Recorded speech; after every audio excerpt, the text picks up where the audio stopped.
Hi, everybody. Welcome to my homestead and welcome to my channel. My name is Jared. Yesterday, I did what I thought was a pretty interesting video about the new leadership for the community of Christ. They now have a president prophet, as they call it. That's the first female president prophet of their church.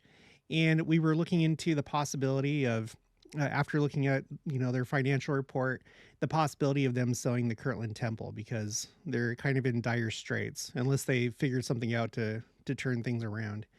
And so I was looking at the Kirtland Temple and thinking about how much we pay for current temples, which can range from I can't remember what the numbers were. It was like something between like 10 to like 80,000 or $80 million. And so I was thinking, you know what? It's the Kirtland Temple. And I'm pretty sure that it would be worth one, two, three, four regular temples because of its history.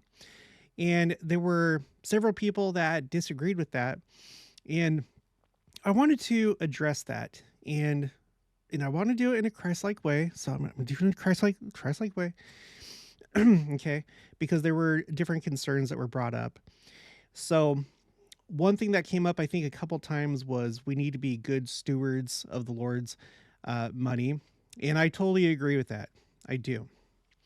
But let me ask you this question. When big decisions are made in the church, so whether it's like the construction of the conference center or the renovation of the Salt Lake Temple or building a brand new temple, do you think it's possible that the Lord is actually involved in those decisions? Because when you say, we need to be good stewards of the Lord's money, that's true.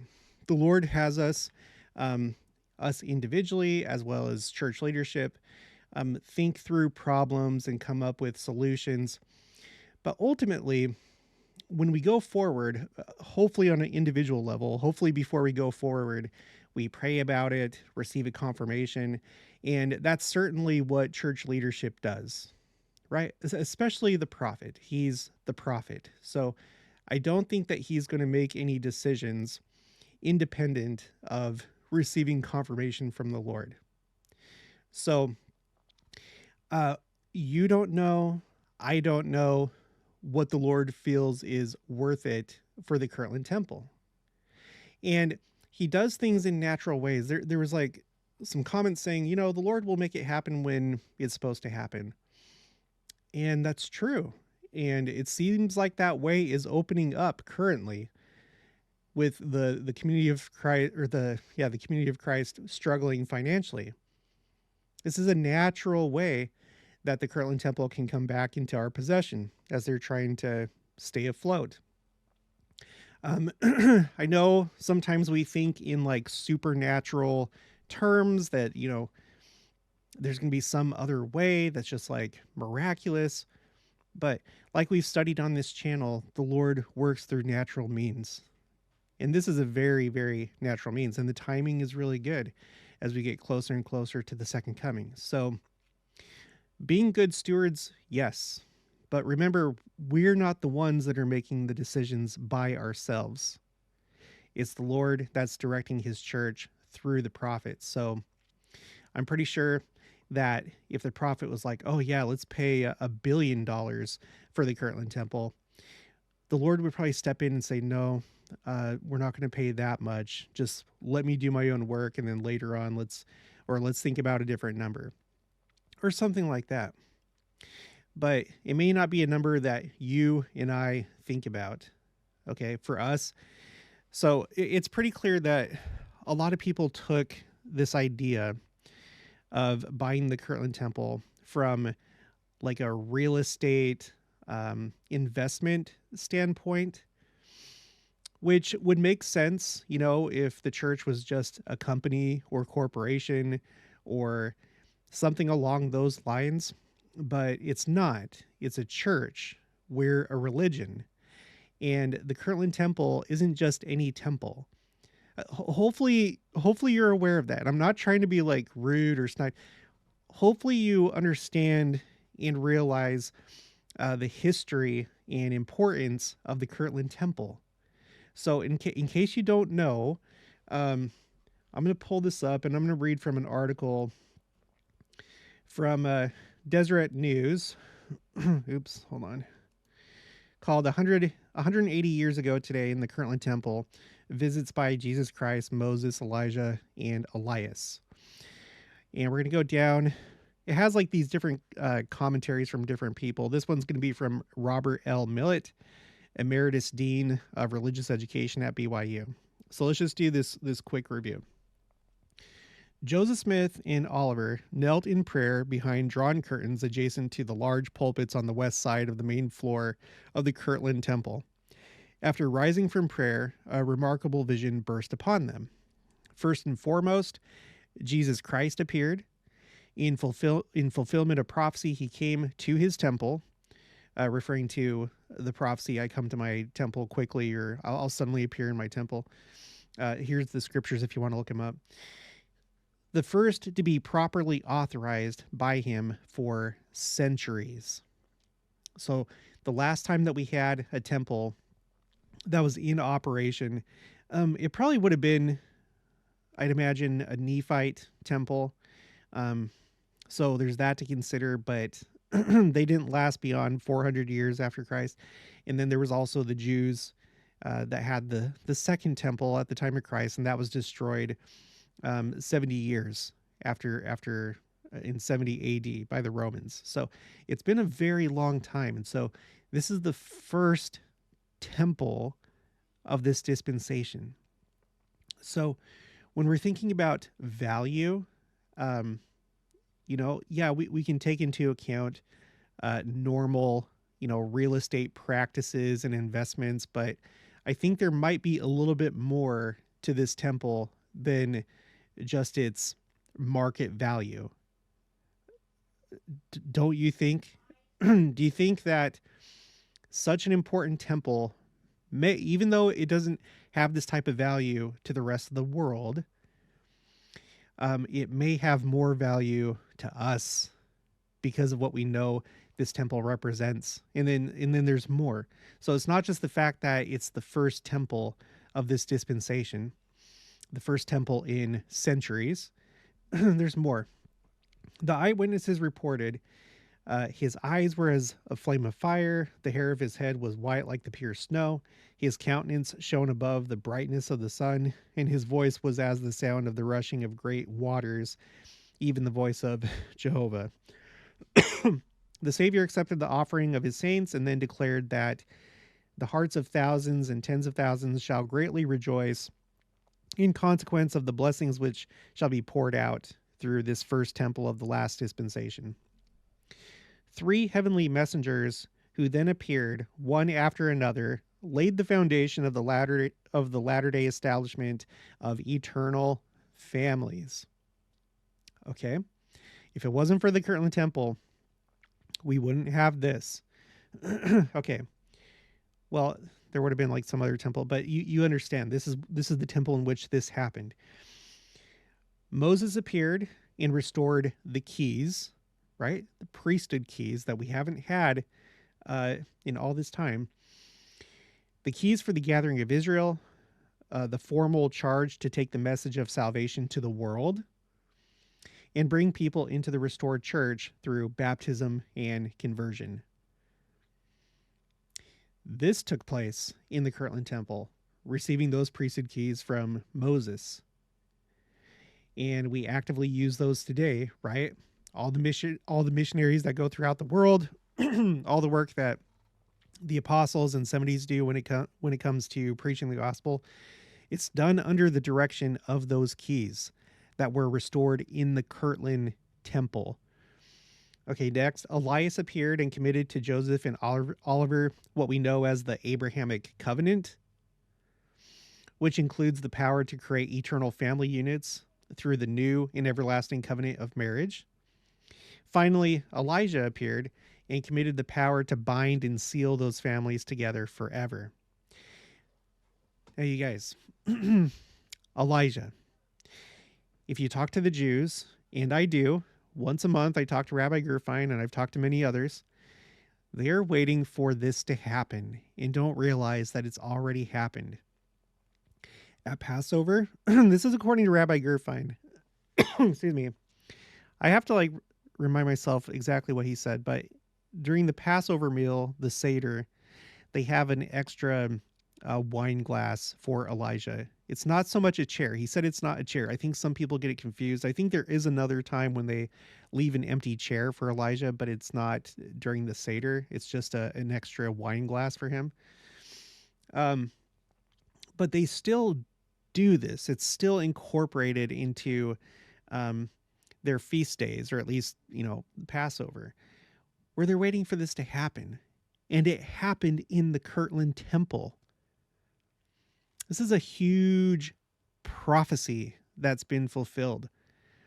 And a very, very important one, because he brought back the keys, the priesthood keys, in order to seal things together, to seal families together. And of course, we use those keys in the temples today. If you were married in the temple and sealed, it was under the authority of the keys that were restored to Joseph Smith in the Kirtland Temple. It's what makes us what makes it possible for us to be families forever, is because of this. Okay, now continuing. The keys of the priesthood restored on this occasion opened to the saints the capstone blessings of the gospel of Jesus Christ. The capstone blessings. This sacred labor provides purpose and perspective relative to all other gospel principles, covenants, and ordinances. So, I don't know. I think maybe we should rise above our calculating financial minds and consider the possibility that the Kirtland Temple may be worth more than just the wood and beams and the building itself when it comes to value. Again, we are a church. We're not a corporate. We're not a business, a corporation. We're not trying to make money or do anything like that. I understand. Believe me, I do. We talk about it from time to time on the channel. I understand that the church is wise with money, and it has many investments, because there was a time in church history when the church was in trouble with money. And it was famously Lorenzo Snow. He's the one that essentially re-emphasized the importance of tithing.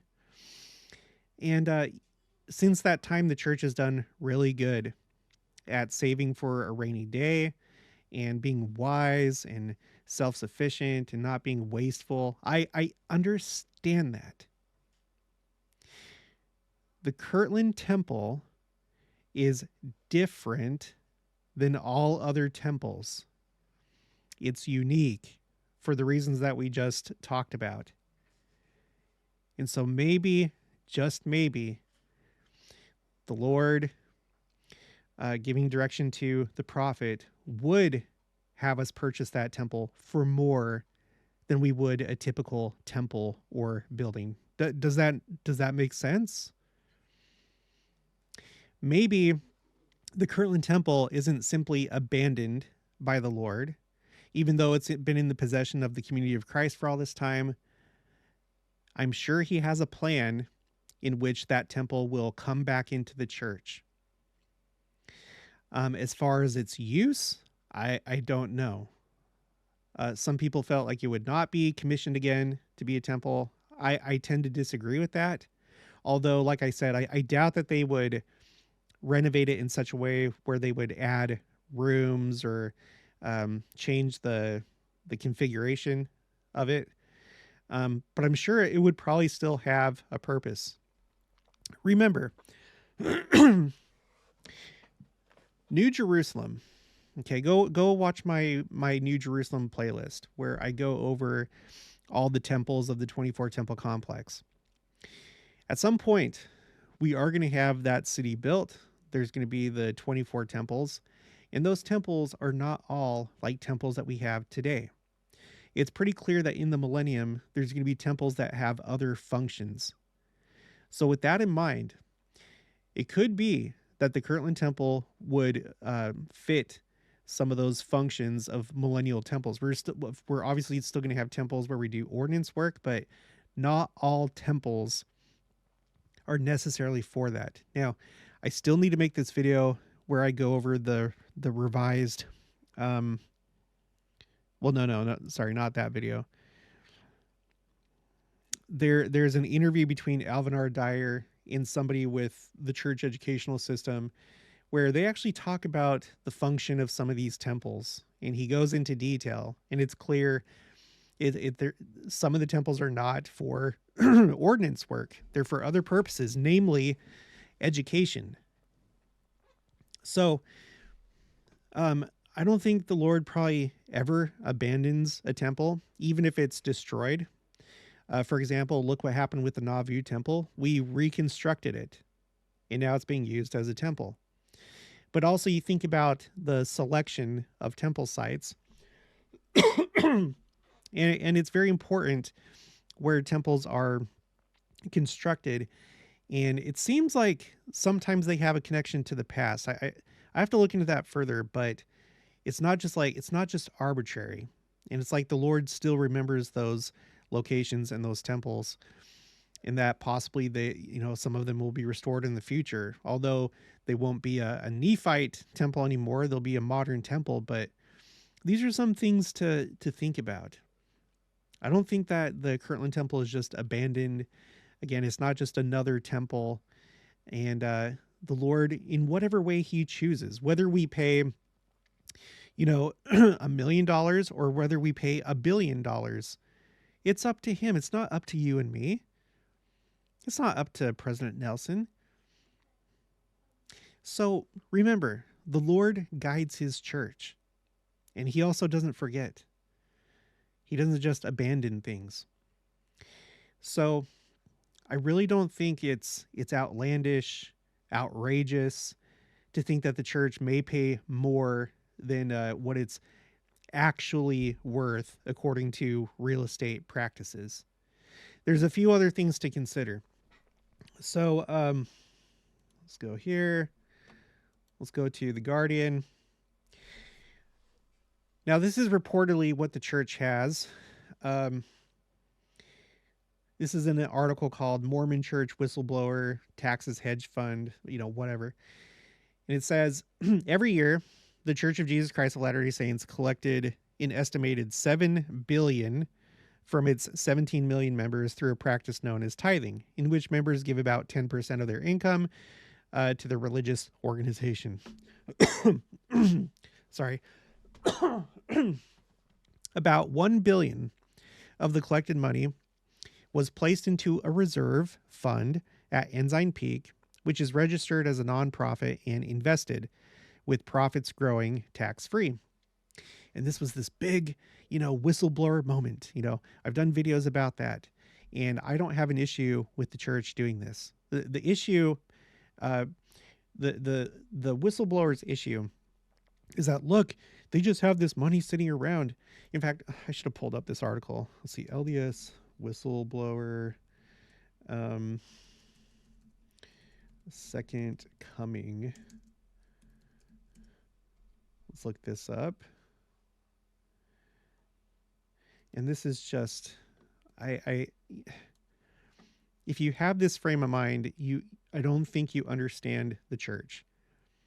I don't know how strong your testimony is. I'm not placing a judgment on this man, but I just have that question as I read this. So David Nielsen, this is the whistleblower. I thought we were going to change the world, and we just grew the bank account. Sharon Alfonsi, did you have any former bosses explain how the money was going to be used one day? David Nielsen, the answer was always the second coming. And it's a bit tongue-in-cheek, but deep down, I think a lot of the employees really did believe that. And you know what? I don't think it was tongue-in-cheek. I think that it was actually true, because the Lord works through natural means and in practical ways, and only uses supernatural powers when it's absolutely necessary. He even went so far as to have Nephi and all the different prophets go through the effort to etch on gold plates their teachings, and then to have it preserved for our time to be translated. Only when there was something that we couldn't do ourselves did the Lord step in and provide some kind of means. So when the second coming happens, we don't have a clear picture of what's going to happen necessarily in the transition. We don't have the particulars. We know that Christ is going to be king of the world. We know that missionary work is going to explode at some point during the millennium. The entire world will be converted. But the transition, it's not very clear. It's kind of left as a surprise. We'll have to see how it happens. But I wouldn't be surprised if it's not just like a cold transition, like, okay, now none of your money is good. We are now on this completely new system starting right now. There's probably going to be a transition in which we go from that to the new economic system. And so the church saving money for the second coming, who knows? Maybe that's for stuff before, maybe it's for stuff after. I don't know, but it makes a lot of sense.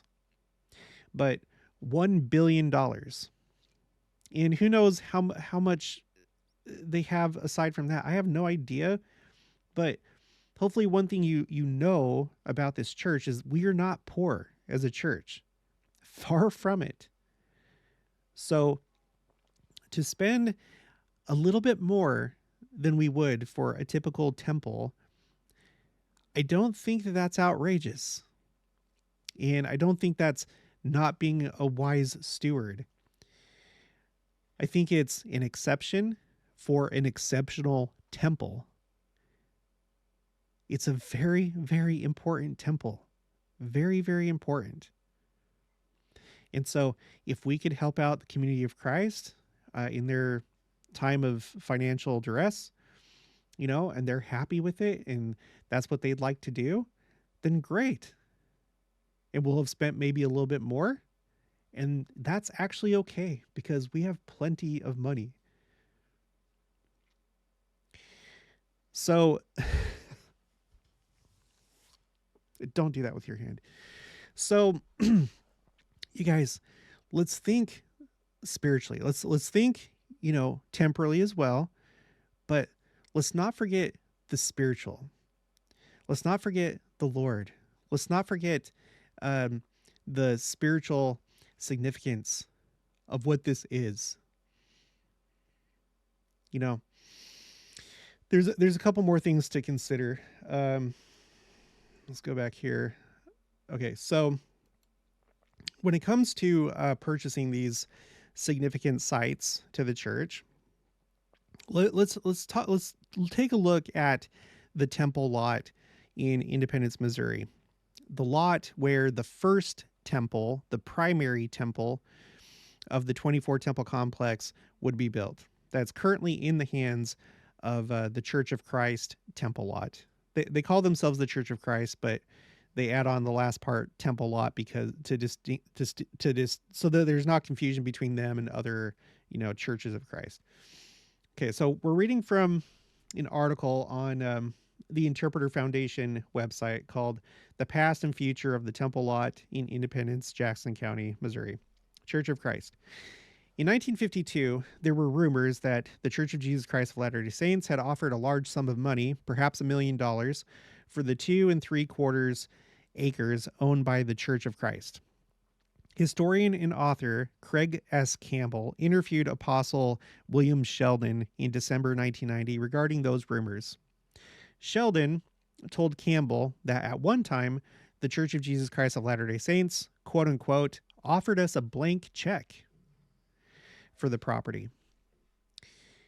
Now, this is just according to what he's saying. Who knows if that's true or not? But maybe it happened, and I don't think that that's too outlandish. I mean, the New Jerusalem temple, even more. I feel like that's probably even more significant than the Kirtland Temple because that's going to be one of the world headquarters temples. We're going to have the New Jerusalem as one capital city. We're going to have the Old Jerusalem as the other.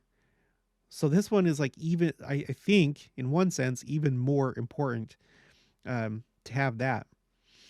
All right, continuing. Beginning in 2005, I had the pleasure and opportunity to meet with Apostle Sheldon on many occasions. At one such occurrence, I asked him, "What amount would it take for the Church of Christ to sell the temple lot?" His answer: "You could offer us $1 million or a postage stamp. We would not take either." On another occasion, I asked Sheldon a question regarding the church's position on trying again to build the Millennial Temple on their property, because they had already tried to do that, but that effort fell apart because of like finances. He replied, excuse me, "The temple was not a core objective of the church," and added, "The primary focus of the church is missionary work and building up the kingdom of God." Sheldon also stated, "The Church of Christ considers as their sacred duty to be not only the physical custodian of the property, the temple lot, but additionally, and more importantly, the spiritual custodian of the kingdom of God." It's interesting because when he says that missionary work is one of their core values, when you look them up, Church of Christ Temple Lot, they are not a very big church. According to Wikipedia right now, it says that they have 7,310 members, and they've been around for a while. They trace their roots back to 1830, of course, but it looks like established as a separate organization in 1852. So they've been around all that time, and they only have 7,300 members, according to this. So I don't know. Maybe they need to work a little bit more on the missionary work. But whatever the case, this is some interesting anecdotal stuff. Offered us a blank check. Now, we have some more updated information. This comes from October 2018.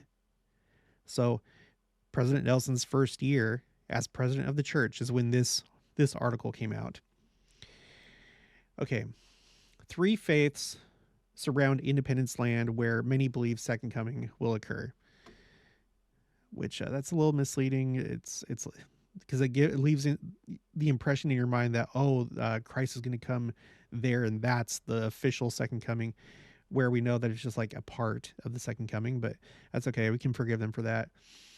Okay, so at the end of the article, it says, when asked by Fox 4, elders with the Church of Jesus Christ of Latter-day Saints said they're not trying to acquire the temple lot ground, but Sheldon, by the way, is, dang, I should have highlighted that. Sheldon is a temple lot elder. And it's not the same Sheldon that we were just talking about, because this guy's name is, I remember, Control F, Randy. Yeah, Randy Sheldon. So in this other article, it was a different Sheldon. It was Apostle William Sheldon. So maybe this is like I guess it's probably like a relative of his, maybe. All right. So anyway, this Sheldon, an elder in the church. Okay. But Sheldon said there have been, excuse me, there have been inquiries as recently as this year. He insists it's not for sale and lives each day by keeping his mind ready for the second coming of Jesus Christ right here in Independence. And Sheldon is firm on the question of whether his church would ever sell the temple lot ground to the larger Church of Jesus Christ of Latter-day Saints. Quote, "It ain't happening, never will happen." Well, that's nice. If the Lord wants it to happen, then it will. And we'll just wait for that time. When I went there in September, I came across a guy that described himself as like the keeper of the grounds. He's from New Zealand, but he's been living in the United States for a long time, and he's really nice. And he took us inside to the little visitor center that they have in the chapel. It's just like, it's like the foyer. It's not really a visitor center, but in the foyer they have like a display for visitors, and there's pamphlets and stuff that you can look at. And we were talking to him, and he said one of the first things that he said, I'm sure he says this to all people to try and avoid contention, is he's like, the Lord, when he wants this temple built, it'll be built, you know, but at the moment he doesn't. And that's something that we can all agree on, because if the Lord did want it built right now, it would be built. So yeah, I agree with that. Um, it's interesting to know. I mean, I don't find it hard to believe what this Randy Sheldon said about an inquiry as recently as 2018, because President Nelson has been pretty keen on talking about the second coming. I wouldn't be surprised if they reached out to see, you know, if an arrangement could be made. So, you know, now here we are all these years later, and whenever the Lord is ready, he'll make it happen. And I hope for them that they do it the easy way rather than the hard way. Not saying that our church would ever do anything against them, but the Lord can do whatever he wants. He can do whatever he wants.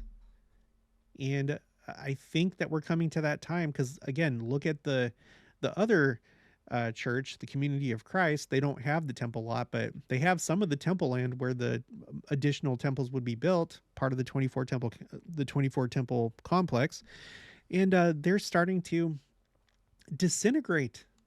And that process seems to have started in the 1980s, when they made these like really drastic changes in the church, changing the name of the church, ordaining women to the priesthood, and other doctrinal changes. So the Lord can have the Church of Christ temple lot disintegrate too, or do it any number of ways. So anyway, if those statements are true, then the church has offered a blank check before to acquire that land. And why wouldn't they do the same thing for the Kirtland Temple? It's also a very significant temple. So I hope that I can, you know, encourage you guys to not think so worldly. That sounds bad, but stop thinking in such like in temporal terms. You know, excluding God. We believe in God. We believe in Jesus Christ, that he's the head of this church. Let's let him make the decisions.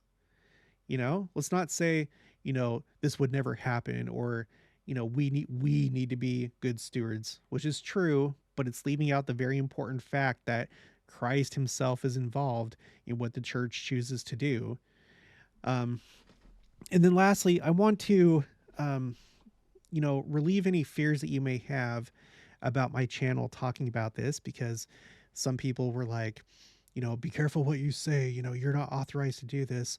And I think that anybody that comes across this channel understands that this is YouTube, and they wouldn't confuse me. They wouldn't confuse me with the church temple department. So I'm not that worried about that. It's okay to talk out loud and think about things. There's no problem with that. Okay. So I'm not making decisions for the church. The prophet and Christ and the apostles together, they are.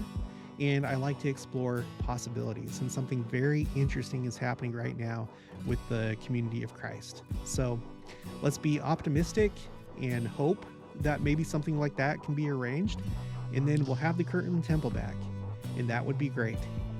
All right, so that's gonna be it for this one. If you haven't already, please make sure to subscribe, like this video if you liked it, leave your thoughts and opinions down in the comments below. Also make sure to share it, and I'll talk to you guys later.